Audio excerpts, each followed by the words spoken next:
Welcome to Sheen Research, your strategic partner in comprehensive investment analysis. Today, we are putting a massive global sportswear leader under the microscope, Nike, Inc., ticker NKE.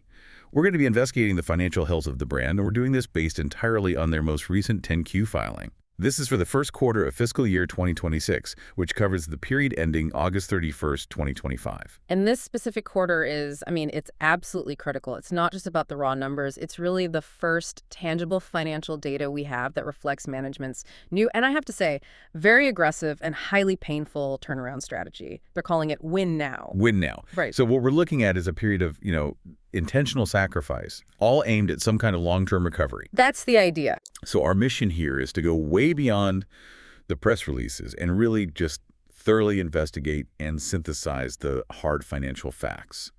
And we have to put those facts alongside the really polarized views of market analysts. We have a company trading at $74.20 as of our analysis date, but the market is completely split on where it goes next. That's the heart of the tension, isn't it? On one side, you've got this highly respected analysis holding a fair value estimate, or FVE, of a pretty robust $104. $104? Yeah, which suggests the stock is significantly undervalued. That lands them a 4-star rating. It puts the current price at only, 71% of their perceived true value? So a potential 40% upside, basically. Yeah. That's if you believe in the brand strength and, the long-term moat. But then you have the other side. The other side. A hard-nosed, metrics-driven view that classifies Nike as a definitive strong sell. And they've got a proposed re-rate target that implies a nearly 50% drop from current levels. 50%. It's a battleground stock. Our job is to capture every single numerical point of data and contextual insight we can find to help you, the listener, understand what you're truly investing in here. Okay, let's unpack this financial picture. And I think we have to start right at the top line for Q1 FY26. Let's do it. All right, let's begin with the revenues, because at first glance, the reported numbers, they look stable, maybe even, deceptively fine. Nike reported revenues of $11,720 million for the quarter. Right, that's $11.72 billion. Which is a marginal 1% increase compared to the $11,589 million they generated in the same quarter last year. So a tiny gain. Okay, but this is the first and maybe the most essential nuance we have to capture. That 1% growth it's highly misleading. How so? When we adjust for favorable currency translation, so basically foreign exchange rates that flattered the conversion of international sales back into U.S. dollars, total Nike, Inc. revenues actually decreased by 1%. Wow. So that's a 2 percentage point swing from plus 1% all the way to minus 1%. It means the strengthening dollar was a financial tailwind. And it was masking a 2% underlying operational weakness across the globe. Exactly. So you have to view this quarter as fundamentally a decline quarter for sales volume and value. Right. And when you look at the geographical contributors to that decline, the story gets even more specific. The only real engine of growth was North America. North America contributed approximately plus 2 percentage points to the overall Inc. revenues. Okay, so if North America was up 2 points, but the total was down 1% on a currency-neutral basis, the drag factors must have been enormous. They were. They completely offset North America's gain and then some. The first major factor was a significant decline in Greater China, which shaved off 2 percentage points from the corporate total. -2 from China alone. And the second was continued softness at the Converse brand, which reduced corporate revenue by another 1 percentage point. So if you're putting it all together, the small reported revenue increase was purely a North America story, plus a little help from foreign exchange rates. And that was almost completely wiped out by serious troubles in China and at Converse. Okay, so if revenue growth stalled and actually went negative on an operational basis, we immediately have to pivot to profitability. This is where the story shifts from, a bit of softness to outright pain. What happened to gross profit? Gross profit. Well, it fell off a cliff. It declined substantially by 6%, dropping to $4,943 million from $5,257 million the prior year. Wait, hold on a second. Revenue went up 1% on a reported basis, but the actual profit made on those sales went down 6%. That 7-point difference signals a catastrophic breakdown in pricing power and cost control. It absolutely does, and the technical indicator confirms it. Gross margin contracted significantly by 320 basis points. 320. Yeah, falling from 45.4% all the way down to just 42.2%. And to understand why, you just look directly at the cost of sales line. That increased 7%. It rose from $6,332 million to $6,777 million. So let me get this straight. Your revenue is growing at 1%, but your costs are growing at 7%. That's it.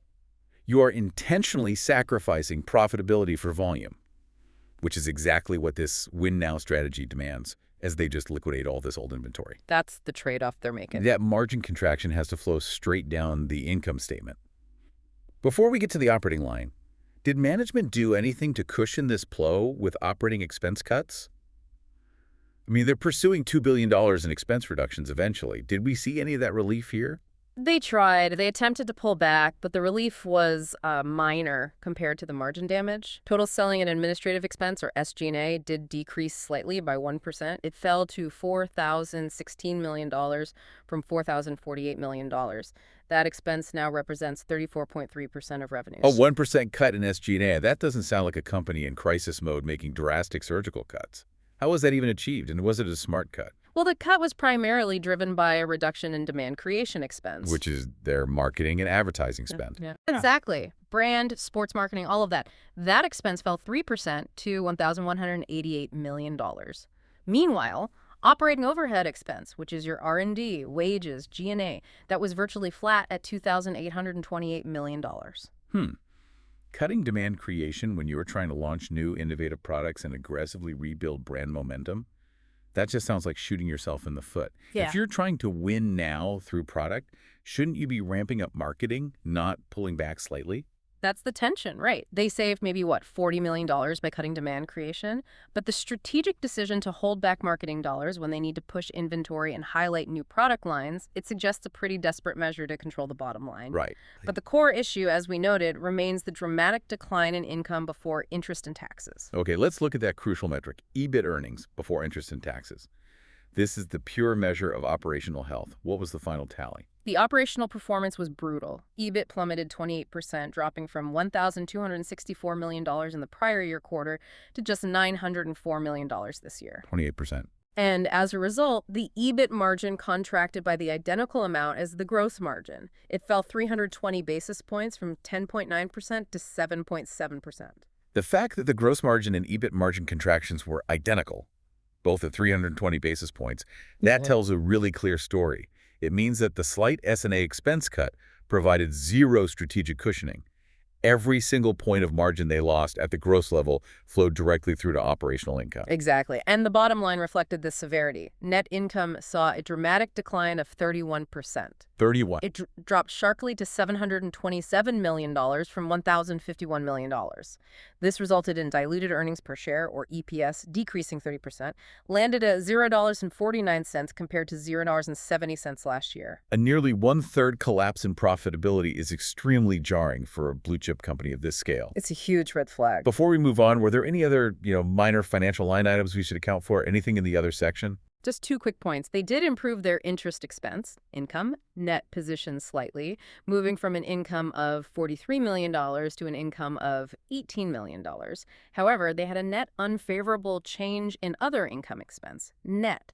That swung from $55 million of income to $23 million of expense. So that's a $78 million swing against them, a small but definite headwind. It adds up. And finally, the tax rate. The effective tax rate rose 150 basis points. It climbed to 21.1% from 19.6% previously. Management basically attributed this rise to decreased benefits realized from stock-based compensation. So every single factor, revenue, costs, operational expenses, other income, and taxes, was aligned against profitability this quarter. A perfect storm. Okay, so to summarize that first section, the financials show a company that is just prioritizing sheer volume and inventory liquidation at the expense of every single measure of profitability. Top-line revenue is flat to negative, but gross profit, EBIT, net income, they all suffered massive declines, 6%, 28%, and 31% respectively. And the core issue is that 320 basis point gross margin contraction. So let's now dedicate our attention to deconstructing the precise drivers of that margin loss. This is where we get into the why. This is where we can really understand the intentionality of the pain. We can actually quantify the components of that 320 basis point decline. And the single biggest factor was price realization, or what we call average selling price, ASP. So tell us how much was just due to lower prices. The lower average selling price accounted for approximately 250 basis points of the total 320 basis point decline. 250 basis points out of 320, that's what, over 75% of the entire margin collapse was just caused by discounting? That's right. That confirms it. Aggressive clearance activity and heavy markdowns were the dominant story this quarter. For a brand like Nike, sustained deep discounting, it just fundamentally erodes their historic brand equity. Isn't this disastrous for their long-term ability to command premium pricing? That is the core tension of the win now strategy. They are accepting massive financial pain now, specifically the erosion of ASP, because they believe the alternative, which is a glut of old, unattractive inventory clogging up their retail channels, is an even greater long-term threat to the brand's health. So burn it down now to rebuild later. Essentially, the lower ASP was driven primarily by higher discounts across the board, coupled with a deliberate shift in the channel mix, favoring channels that handle more clearance. Okay, so beyond the heavy discounting, what were the other drag factors? The second largest factor was structural cost increases, higher product costs. This reduced margin by about 100 basis points, and the bulk of this cost increase came from higher tariffs, specifically impacting products imported into North America. So that's an external geopolitical headwind now directly embedded in their cost of goods sold. You can't just strategize your way out of that. Not easily. And we also noted the Converse weakness earlier. Yeah, the Converse segment, which operates with a different margin profile than the core Nike brand, had lower gross margin performance that reduced the overall corporate margin by about 30 basis points. So when you add up the negatives, 250 BPs from discounts, 100 from tariffs, and 30 from Converse, you get 380 basis points of pressure. Which is more than the 320 they reported. So there must have been some positive offsets that brought the net contraction down. Fortunately, there were. Nike realized some cost savings from lower warehousing and logistics costs, which actually improved the margin by 50 basis points. Okay, so they're finally seeing some relief from that pandemic-era logistics chaos. It seems so. Additionally, favorable net foreign currency changes and hedges helped improve the margin by about 30 basis points. Without those 80 basis points of relief, the margin picture would have looked closer to a 4% contraction. This intentional pain brings us directly to the strategic channel shift. For nearly a decade, Nike was all in on direct-to-consumer, on DTC. They were prioritizing high-margin digital sales and cutting off undifferentiated wholesale partners. Now, win now is a dramatic U-turn to revitalize those wholesale relationships. And specifically for liquidation purposes. So how did this U-turn manifest in the channel revenue mix? It manifested exactly as planned. The DTC engine stalled while the wholesale engine surged to move product. Nike Direct revenues, which management is now, trying to reposition as a premium full-price platform for future stability, those fell 5% on a currency-neutral basis to $4.5 billion. And within Nike Direct, the digital channel, the one that was supposed to be the gold standard of high-margin sales, it took a massive hit. It was cratered. Nike brand digital sales declined 12% currency neutral. It dropped from $2.3 billion in the prior year quarter to just $2 billion this quarter. Sales in their physical Nike stores declined marginally by 1%, with comparable store sales also decreasing 1%. A 12% decline in digital sales is alarming. Is this purely an inventory clearance decision, or is it a loss of consumer relevance on the Nike app and the website itself? I think it's likely a bit of both. Management has deliberately pulled back on the high volume of digital clearance sales to try and elevate the platform's brand image and pricing integrity. Sure. But that pivot means they are sacrificing immediate volume. The downside is, once you train consumers to buy from you only at a discount, shifting them back to full price is incredibly difficult. And a 12% digital volume drop suggests many consumers just went elsewhere when the sales dried up. So who picked up the slack?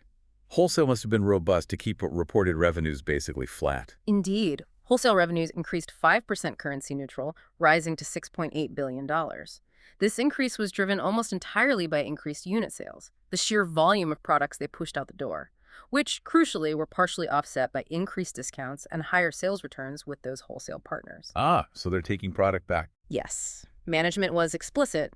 They are partnering with wholesale to liquidate old inventory and, critically, create capacity for new product on the shelves. They're buying future shelf space through current discounting. That's a great way to put it. Let's break down the product performance within the core Nike brand. Let's compare footwear against apparel. Did the strategic pain affect them equally? The core footwear segment, which is still the flagship product and largest sales driver, it showed continued softness. It declined 2% currency neutral. What's fascinating here is the underlying unit data. Unit sales actually increased 2%. So they successfully got more shoes into the market. They did, but the price they received for them dropped drastically. And that price drop was massive enough to wipe out the unit growth. Absolutely. The unit growth of 2% was entirely nullified by a lower average selling price, which fell by a significant 4 percentage points due to mix and those heavy discounts. They sold more shoes but made substantially less money doing it. Exactly. How did apparel fare? Apparel revenue performed better. It showed growth of 7% currency neutral. Unit sales were robust, increasing 10%. But But once again, the discount impact was unavoidable. The lower ASP reduced apparel revenues by 3 percentage points. So it shows that the inventory overhang was a universal problem. It required aggressive price concessions across the entire portfolio, even in the higher performing apparel segment. It was everywhere. So we have a clear operational strategy. Pay the financial cost now, the 320 basis point margin contraction, to strategically cleanse the inventory, primarily through these revitalized wholesale channels. This sets the stage for future growth, but the immediate pain is visible across all segments. And as we transition into the segment-by-segment review, you need to keep that consolidated EBIT decline of 28% in mind. We'll see that the proportional drops across all 4 Nike brand geographic segments and Converse, they all contributed to this decline. It shows this is a global operational issue, not just a North American one. Okay, let's start with the largest market, North America. It provided the only revenue growth, but how did it handle the margin pressure from tariffs and discounting? North America revenue increased 4% currency neutral, hitting $5,020 million. As we noted, this was powered by Wholesale, which surged 11% as they pushed liquidation product through partners like Foot Locker and Dick's Sporting Goods. Right. But the win now pivot meant pulling back on their own more profitable channels, even here. Correct. DTC declined 3% in North America. Digital sales were down 10%, reflecting that pullback from high-volume digital clearance. Store sales were flat, with comparable store sales also flat. And what did that do to the bottom line in the region? Despite the strong wholesale surge, EBIT in North America still decreased 7% to $1,134 million. The gross margin contraction was 330 basis points in the region, driven hard by the combination of new tariffs and the lower ASP. Which shows that the tariff headwind is disproportionately hitting the U.S. import market. Without a doubt. Okay, moving to Europe, Middle East and Africa, EME. This region typically shows strong, steady growth, but how did the strategy impact them? EMEA revenue growth slowed to just 1% currency neutral, hitting $3,331 million. The channel dynamics basically mirrored North America.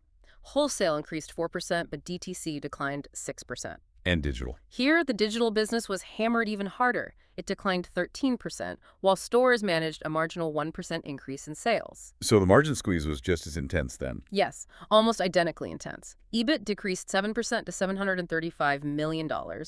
The gross margin contracted 310 basis points, driven again by higher product costs and lower ASP, reflecting the widespread use of discounts needed to clear the inventory backlog across Europe. Okay, next up, Asia Pacific and Latin America, or APLA. That's a highly diverse region, spans mature and emerging markets. APLA revenue increased 1% currency neutral to $1,490 million. This was fueled by positive results in Central and South America and the Pacific, which offset declines in Southeast Asia, in India, and Korea. And the channel shift? The strategic channel shift was evident yet again. Wholesale grew 6%, but DTC declined 6%. Within that, digital was down 8%, and stores were down 5%. And what about APLA's profitability? EBIT decreased 13% to $350 million. APLA experienced a gross margin contraction of 270 basis points. The drivers were familiar: lower ASP, driven by product mix and discounts, compounded by unfavorable changes in standard foreign currency exchange rates specific to that segment. All right, now we arrive at the most strategically critical and I think the most challenging segment, Greater China. This was Nike's former growth powerhouse. The numbers here are truly alarming and probably represent their largest operational risk. Oh, without question. Greater China revenues decreased significantly, 9% reported and a staggering 10% currency neutral. It landed at $1,512 million. A 10% drop. And to put that in perspective, this single segment contributed a full 2 percentage points to the overall Inc. revenue decline. It was the primary operational headwind globally. The decline across channels in China was just total. How bad was the collapse? It was devastating, especially in the channels that Nike controls. DTC declined 12%, fueled by an enormous 27% decline in digital sales and a 4% decline in store sales. 27% in digital. And even wholesale, which surged in other regions for liquidation purposes, it declined 9%. Comparable store sales fell 5%. A 27% collapse in digital sales in China. That feels like an existential threat to their presence there. China's commerce is almost entirely digital, driven by platforms like WeChat and Douyin, which is China's TikTok. A loss of that magnitude suggests Nike is failing to connect with the modern Chinese consumer. It raises profound questions about their ability to localize their digital strategy and their product offering. They are losing relevance in a market that prioritizes local aesthetics and rapidly evolving social media trends. And the consequence flowed directly to the bottom line. EBIT in Greater China plummeted 25% to $377 million. Interestingly, the gross margin contraction in Greater China was the shallowest among the core segments. It only dropped 150 basis points. Why was that? That lower margin contraction was mainly due to product mix and higher product costs, not aggressive price cuts like we saw in the West. This suggests that Nike is trying to protect its premium status in China, avoiding the deep discounting seen elsewhere, even if it means sacrificing huge amounts of volume. They're prioritizing pricing integrity in the face of a massive revenue loss. It seems so. We have to recall the historical significance of this market. Greater China was Nike's key growth narrative for years. It expanded from, $3.9 billion in FY16 to $6.6 billion in FY25. The long-term bull thesis relies entirely on China's recovery and eventual market dominance. Absolutely. The bulls project that China's EBIT margins will eventually reach a staggering 33.5% over the next decade. That's compared to 24.3% in FY25. A 10% currency-neutral revenue decline and a 25% EBIT drop in one quarter. It puts a very real shadow over that long-term aspiration. The market is not waiting for them. Local rivals like Anta are commanding greater mind share and market share, which I think we should talk about next. Right, because this volatility and pressure, it isn't just cyclical, it's structural. So let's tackle the first major structural headwind. The geopolitical risk factor we've mentioned, the tariffs. What is the scale of this new cost burden? This is a major structural challenge that management can't just discount its way out of. As a result of new tariffs that are expected to take effect, Nike projects a gross incremental cost of approximately $1.5 billion on an annualized basis. $1.5 billion in new costs. Yeah. Annually. That is enormous. That's money that directly hits the cost of goods sold. It does. So how is that expected to affect margins moving forward, even after management tries to mitigate it? Well, the analyst consensus is that even accounting for mitigation actions like shifting sourcing out of heavily tariffed regions or implementing small price increases, these tariffs are still expected to reduce the overall gross margin by about 120 basis points for the full fiscal year 2026. Okay, so the 320 basis point margin compression we saw in Q1 isn't just a temporary cleanup. Roughly 1/3 of that pain is now structurally baked into their cost profile for the foreseeable future. That's the new reality. So when analysts say the tariffs will shave 120 basis points off the gross margin for the full year, what does that translate to in real-world competitive terms? It means that every single product they sell, a running shoe, a t-shirt, a basketball jersey, it starts at a 1.2% cost disadvantage compared to their regional competitors who aren't exposed to the same tariff structure. This forces them to choose between three equally bad options: absorb the cost, which further crushes their margin, Right. raise the price, which makes them less competitive against Hoka and On, Also bad. or aggressively try to shift their massive manufacturing base, which takes years and costs billions in relocation fees. Speaking of manufacturing, the whole win now strategy started because they had too much inventory. Did their aggressive discounting in Q1 actually solve the inventory overhang? Surprisingly, no. Inventory actually increased during the quarter. It went up. It did, which suggests that while they were clearing old product, they were still bringing in new or replacement product at an accelerating pace.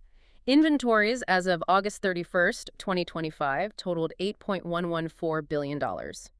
This is an increase of 8% compared to May 31st, 2025, when inventory was at $7.489 billion. An 8% inventory increase despite massive discounting and a channel pivot designed to liquidate.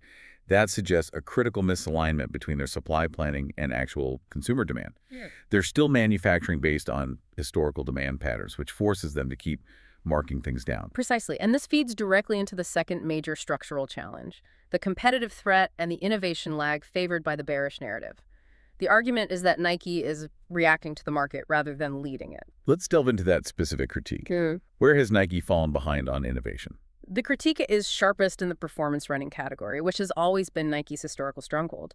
The bears argue that Nike's dominance has been aggressively challenged by nimble, relative newcomers like Hoka, which is owned by Deckers Outdoor and On Running. These companies have established themselves not through mass marketing, but through highly specialized, high-performance technology focused on specific niches, particularly maximal cushioning and unique foam formulations. So Nike's Zoom Air and Vaporfly lines are being surpassed. Is that the idea? That is the assertion. The perspective is that Nike has fallen behind in critical areas of material science and design, especially as consumers prioritize comfort, recovery, and specific activity performance. Consequently, much of Nike's heavy R&D expenditure, which is over $500 million a year, is now functioning as costly catch-up spending. It's aimed at replicating or responding to breakthroughs that Hoka and On already delivered. Is this innovation lag translating into measurable market share erosion globally? Yes. While Nike is still the clear market leader, their foundation is slowly being chipped away. Globally, Nike's overall market share dropped from 15.2% in 2023 to 14.1% in 2024, and the rivals are gaining ground. Adidas holds 8.9%, New Balance has 3%, On Running has 1%, and Hoka has 0.9%. Those are small numbers. But Hoka and On are high-growth companies that attract that crucial, high-end, dedicated athlete segment. Exactly. And in Greater China, the competitive problem is compounded by robust local competition, isn't it? Immensely so. The 10% currency-neutral revenue decline in China happens in a market where local brands are highly relevant. The key local threats are Anta, which commanded a dominant 23% market share in 2024, and Li-Ning, with a 9% share. Nike's 21% share in China, while significant, is facing an existential threat from native competitors who are just better attuned to Chinese consumer preferences, style, and digital commerce pathways. I remember the Seeking Alpha critique, specifically linking their supply chain structure to this inability to compete against rapid microtrends. Can you elaborate on that supply chain misalignment argument? This is a deep conceptual problem for Nike. Their historical strength lies in industrial efficiency, consolidated production in massive Asian factories, optimized for huge volume and consistent quality. This model is efficient and cheap for mass-market shoes like the Air Force One. But the consumer market has changed dramatically. Precisely. The modern market is characterized by rapid microtrends and virality driven by social platforms like TikTok.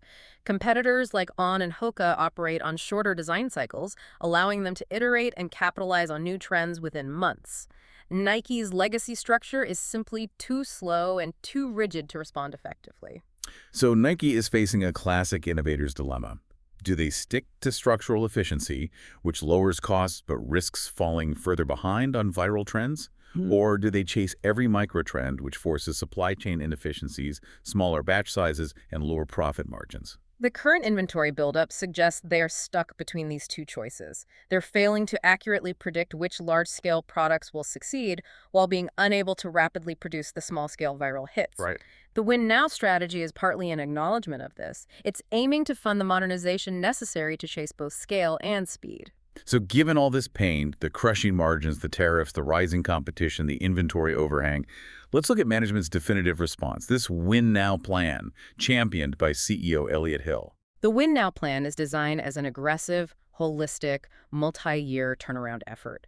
It's centered on three core pillars: prioritizing sport, recommitting to innovation to regain performance leadership, and critically, rebuilding relationships with wholesale partners who they had alienated during that big DTC push. So the short-term pain of Q1 was the price they had to pay for this pivot. It was. What are the specific financial outcomes they're targeting from this restructuring? They're targeting two key financial results. First, they are increasing investment in demand creation. So brand and sports marketing will ramp up significantly in the coming quarters to support key product launches. Second, they have committed to a massive restructuring plan that is expected to bring about $2 billion in annualized expense reductions by the end of fiscal 2026. They're aiming to restore operational leverage and efficiency. It's a high-stakes bet. Spend more on marketing and innovation while simultaneously cutting $2 billion in costs and absorbing $1.5 billion in tariffs, all to reignite growth. It is the definition of a necessary gamble. They are funding a very expensive turnaround plan using current operational dollars, which inevitably leads us to the next structural concern: cash flow and capital allocation. And that brings us to Section 5, where we had to examine capital allocation and the elephant in the room, dividend sustainability. When your operational income collapses by 31%, as we saw in Q1, how can a company justify maintaining, let alone increasing, its capital return policy? Let's analyze the significant disparity in the quarter's cash flow versus their shareholder payouts.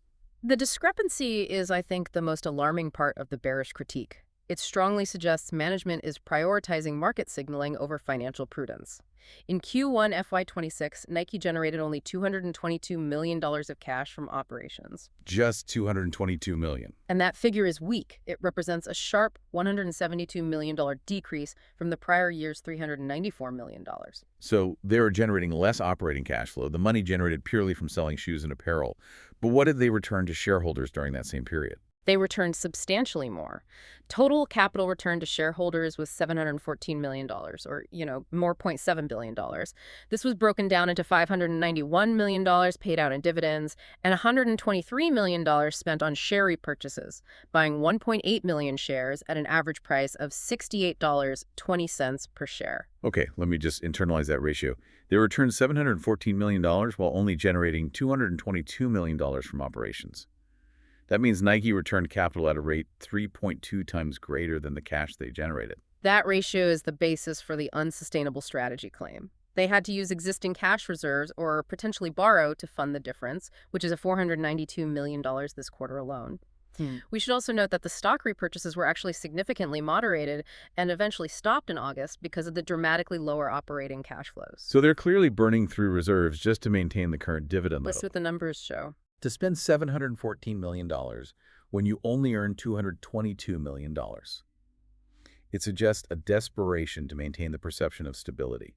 Is this an immediate existential threat to the balance sheet, or is this just management desperately trying to avoid a panic by maintaining the dividend? I'd say it's not an immediate existential threat, but it puts them under extreme stress. The bearish critique claims Nike has a weak balance sheet because total debt, $11.06 billion, exceeds cash, $8.58 billion by 28.9%. However, we have to contextualize this using the 10Q filing. Cash and equivalents and short-term investments totaled $8.6 billion as of the quarter end. Long-term debt stood at $7.996 billion. So their immediate liquidity does slightly outweigh their long-term debt, but the total debt figure includes short-term obligations and current liabilities, which paints a tighter overall picture.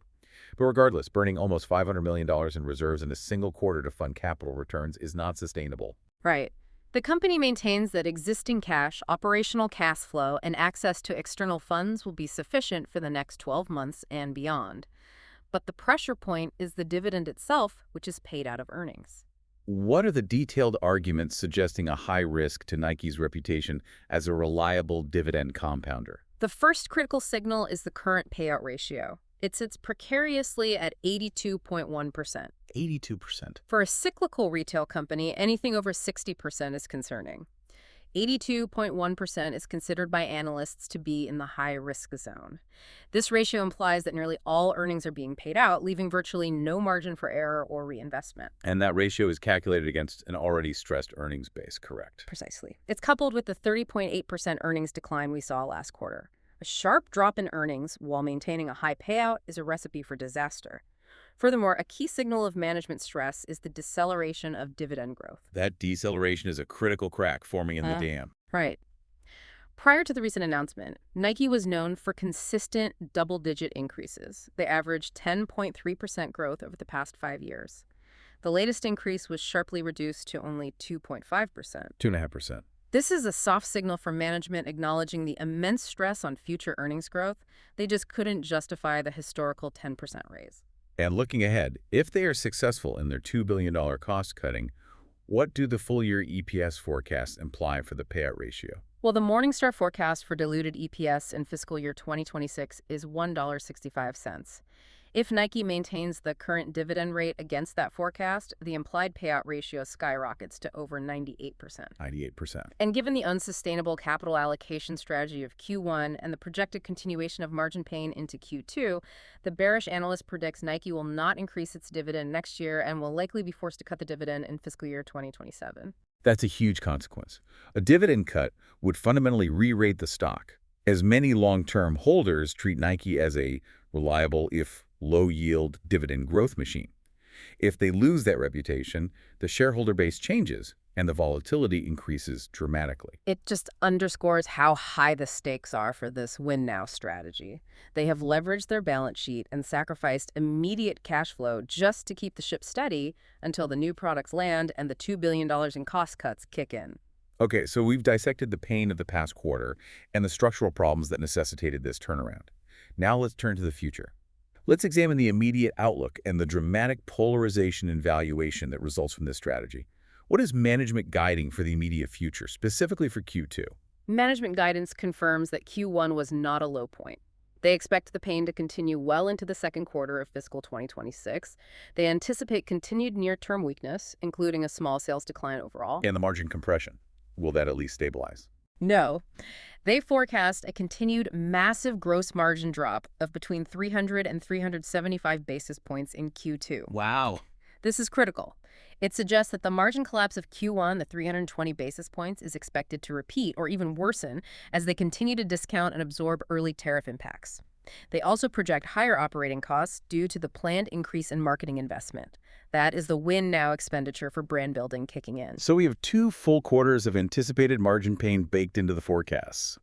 How has the bullish analyst, Morningstar, adjusted their full-year forecasts in light of these poor Q1 results and the bleak Q2 guidance? Interestingly, Morningstar showed a slight lift on the top line. They lifted their full-year FY26 sales forecast to a 1% increase, up from a previously expected 1% decline. So Nike's reported Q1 sales growth, even if it was small, it outpaced their prior, more conservative estimate. But the core profitability forecast must have suffered. They can't just ignore the tariffs and the marketing ramp-up. Oh, it absolutely suffered. Morningstar's full-year FY26 EBIT margin forecast falls to 6.3% from 6.7% previously. Consequently, their EPS forecast declined to $1.65 from $1.73. This revision explicitly acknowledges that the turnaround is expensive and slow, primarily due to the new annualized tariff costs and the necessary increase in marketing spend. So what's the long-term bullish narrative? What's the time frame they're relying on for Nike to truly recover and justify that high fair value estimate? They view this entirely as a multi-year effort, a 3 to 5 year rehabilitation. They state that the full impact of the turnaround initiatives, the new product cycles, the successful cost cuts, the return to premium pricing, it will likely not be apparent until fiscal years 2027 and 2028. So investors need to be exceptionally patient. What are the results the bulls expect at the end of that period? They remain fundamentally optimistic about the power of the brand. They forecast compound average sales growth of 6% over the next 10 years, driven by emerging markets and the revitalization of the performance category. And crucially, they project EBIT margins to gradually increase to 17% over that same decade. 17%. Driven by the $2 billion in cost efficiencies and a return to high margin growth in regions like China. A 17% EBIT margin is a huge bet on future success. This sets up the ultimate valuation debate. The patient, wide moat bull case versus the cynical, metrics-focused bear case. Let's lay out the bull case. They're maintaining that $104 FEE. The bull case rests almost entirely on the intangible strength of the Nike brand, the Moat. Morningstar is maintaining its fair value estimate at $104, reiterating that 4-star rating.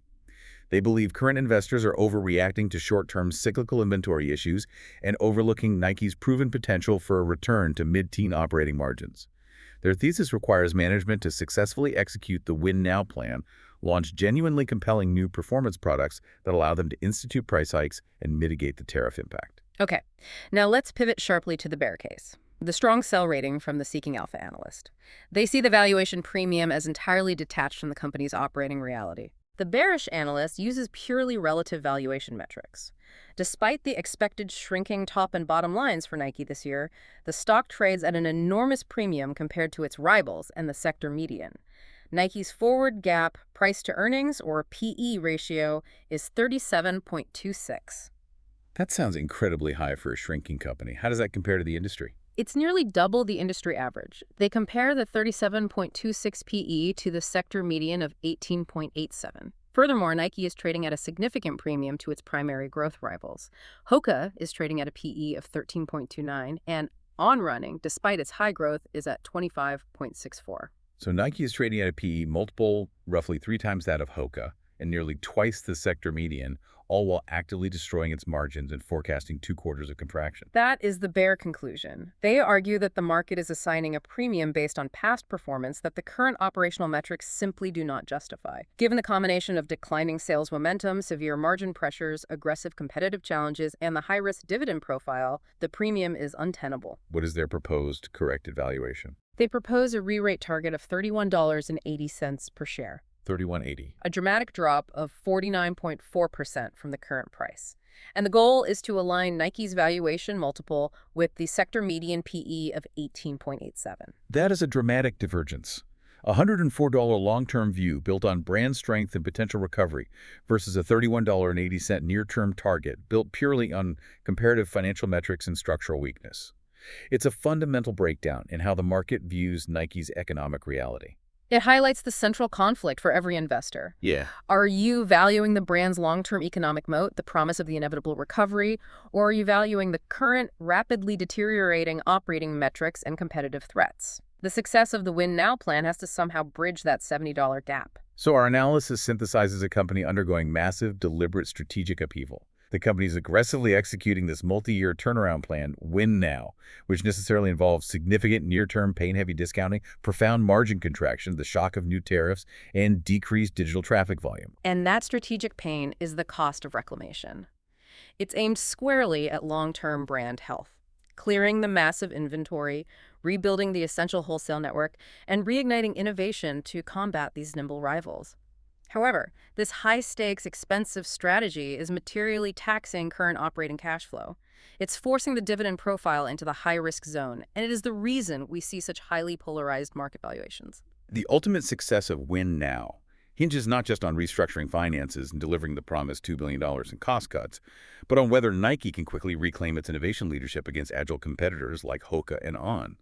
That is the only way to ensure that this painful investment in liquidating inventory and increasing marketing translates back into sustainable premium pricing and renewed brand visibility. Indeed. And it raises a serious, provocative thought for you, the listener, to consider.